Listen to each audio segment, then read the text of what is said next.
Ya, oke guys. Assalamualaikum. Balik lagi dengan Jaki ya guys. Gua mau bahas Antam. Hari ini tanggal 18 November pukul 18 lewat 44 menit.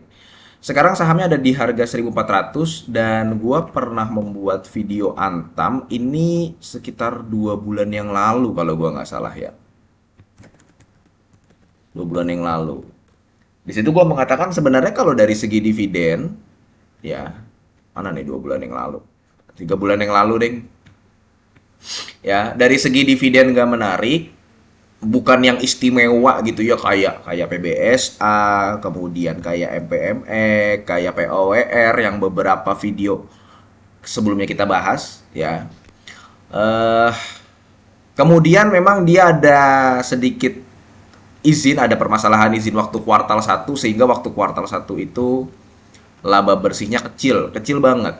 Di kuartal 2 naik karena memang si Antam ini ada keuntungan dari selisih kurs yang nilainya bisa 500 miliar sendiri. Gede itu guys, 500 miliar. Karena kalau nggak ada 500 miliar ini, ya labanya si Antam itu mungkin di bawah 1 triliun. Nah ini nih, ya pada kuartal 2. Kemudian di kuartal 3 ya laba-laba selisih kursnya sendiri jadi menyusut. Tadinya kan 500 nih, 576 miliar. Cukup menyumbang besar loh ya. Sepertiganya 30% dari EPS kuartal 2. Coba aja hitung EPS kuartal 2-nya Antam itu 50-an. Nah, itu 30%-nya disumbangkan sama ini nih. Nah, sekarang Antam menyusut 148 miliar. Tapi sebenarnya mungkin ada pertanyaan guys. Bang, harga emas kan lagi tinggi-tingginya, Antam kok malah laba bersihnya turun ya? Sebenarnya kalau misalkan dari penjualan, dia untung loh. Maksudnya gede dan terbesar memang dari emasnya itu. Kemudian dari volume produksinya, emasnya juga naik. Emasnya itu ya, dari periode Juli sampai September itu dia menghasilkan 304, ya ini 304 nih, 304 kilogram. Pada kuartal 3 2024 produksi emas Antam mencapai 304 kilogram. 304 kilogram kan ya, 9774 Troy Oz, meningkat 11% dari capaian kuartal 2 tahun 2023. Kuartal 2 tahun 2024. Artinya sebenarnya Antam dari revenue-nya itu naik. Penjualannya aja dapat 28 triliun. Ini terbesar kalau dibandingkan kuartal 2 sama kuartal 1. Nah, sekarang kan jadi di video ini gue bilang Antam sebenarnya kalau dari dividen nggak bagus-bagus amat, nggak istimewa-istimewa banget kalau dibandingkan dengan saham-saham dividen yield yang besar lainnya. Kemudian dia juga ada permasalahan di kuartal 1. Kemudian juga dia dihajar sama berita negatif pemalsuan emas dan segala macam. Belum lagi yang belakangan ini, ya, belakangan ini lu kalau misalkan lihat berita itu banyak yang menyampaikan dividen payout ratio Antam itu nggak akan besar seperti tahun lalu. Sebenarnya guys ya, berita-berita seperti itu, berita-berita info-info seperti itu akan terus menghampiri Antam dan perusahaan sejenis. Kalau gue sih ngeliatnya gitu guys ya. Sebelumnya ini ada MIP PTBA, tahu ya MIP PTBA, kemudian PTBA naik sampai di harga 3.000 lebih gitu. Sekarang turun lagi MIP-nya. Kemudian sekarang Antam. Antam itu dia diprediksi atau informasi dari manajemen nggak akan membagikan dividen payout ratio yang besar. Alasannya berbagai macam. Sebenarnya guys ya, pertama kita ngomongin MIP dulu. MIP itu udah dibahas dari awal tahun 2024. Disampaikan sama manajemen di tahun 2024. Coba lihat keterbukaan informasinya dari PTBA. MIP itu udah sebenarnya dari awal 2024 udah disinggung.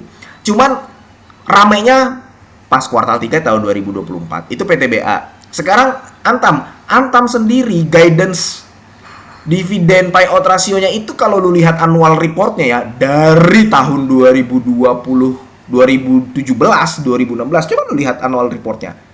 Guidance-nya memang 35%. Minimal 35%. Jadi sebenarnya Nah, cerita-cerita itu yang membuat si perusahaan-perusahaannya under mineral industri Indonesia ini ya, atau Mine ID ini ya punya banyak cerita, punya banyak drama kayak gitu. Termasuk termasuk salah satunya si Antam ini. Termasuk salah satunya si Antam ini. Dia kan baru bagikan dividen payout ratio 100% itu pas tahun 2023. Sebelumnya memang sesuai guidance 35%, 35% ya. 2017 dia laba bersih 136 miliar, baginya 47 miliar.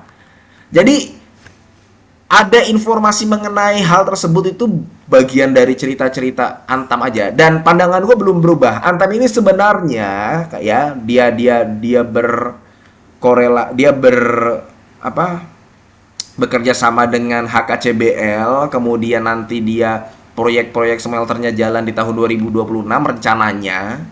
Harusnya prospek kedepannya ini nggak gelap-gelap amat. Cuman kalau lu megang Antam, pertama lu harus tahu dividen yang ditawarkan itu nggak wah-wah banget. Satu. Kemudian yang kedua, perusahaan seperti Antam sama PTBA, nah yang tadi gue bahas, akan ada banyak cerita-cerita. Cerita-ceritanya apa? Ya itu tadi kayak pemalsuan dan dramanya tuh ada aja gitu loh. Jadi kalau misalkan seperti itu ya kita berharap Antam bisa turun lah. Turunnya bisa ke 1.300, bisa ke 1.100 bahkan kalau misalkan dikasih murah. Karena kan dia sekarang IPS-nya udah di angka 91. Di angka 91 kalau misalkan dia turun ke 1.100 atau ke 1.200 itu menarik loh. Kalau misalkan sekarang ada beberapa teman-teman yang nanya di gua di Instagram ya. Bang, gua punya Antam di harga bawah di 1.100, ya udah di hold aja. Cuman kalau misalkan belum punya, waktu kemarin harganya 1.500 ya jangan beli, karena memang sekarang perusahaan ini, saham ini lagi banyak diterpa isu-isu negatif. Karena dia banyak diterpa isu-isu negatif dan karena belum ada sentimen positif yang bisa membuat harga saham ini terbang, jadi tungguin aja sampai dia turun dulu di harga yang murah.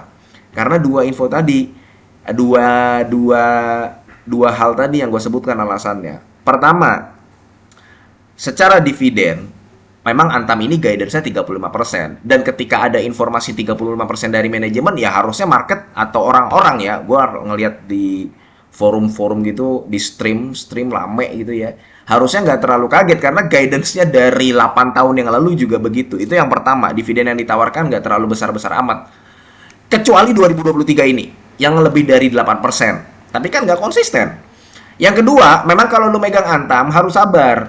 Terlepas dari memang dia menawarkan capital gain yang menarik dalam beberapa tahun ke depan, cuman lu harus tahan dengan informasi dan banyaknya isu-isu yang akan menghampiri Antam ini.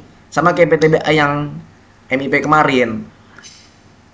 MIP naik. Kemudian setelah berita MIP-nya hilang ya turun lagi sekarang. Walaupun memang semua saham hampir turun ya. Antam ya sekarang lagi banyak diterpa isu, ya sekarang waktunya untuk dia turun dulu. Ya kalau bisa nawar di angka 1.100, 1.200 karena dia IPS-nya udah 91, oke guys. Karena kan dia pasti akan di tengah kenaikan harga emas ya, dia akan meningkatkan juga nih volume produksinya. Harusnya seperti itu.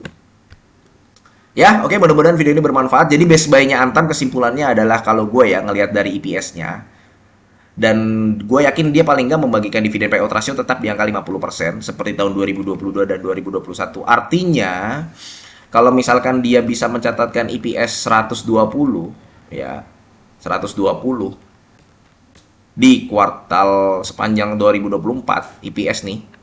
IPS 2024 120. Berarti kan kalau misalkan dia dividen payout rasionya 50%, membagikannya 60 kan per lembar. Ya.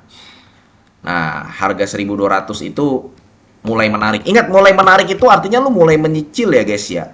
Mulai mencicil. Jangan langsung all in di harga 1.200 karena ya tetap aja namanya saham agak kemungkinan dia akan turun lagi.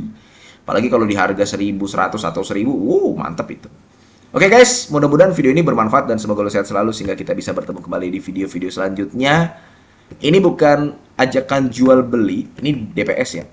Dividen per share-nya 60. Ini dengan catatan DPR-nya 50% ya, dividen payout ratio-nya 50%. Kalau gue bilang dia sangat berpotensi mencatatkan IPS 120. Ya. Oke, gue akhiri. Wassalamualaikum warahmatullahi wabarakatuh.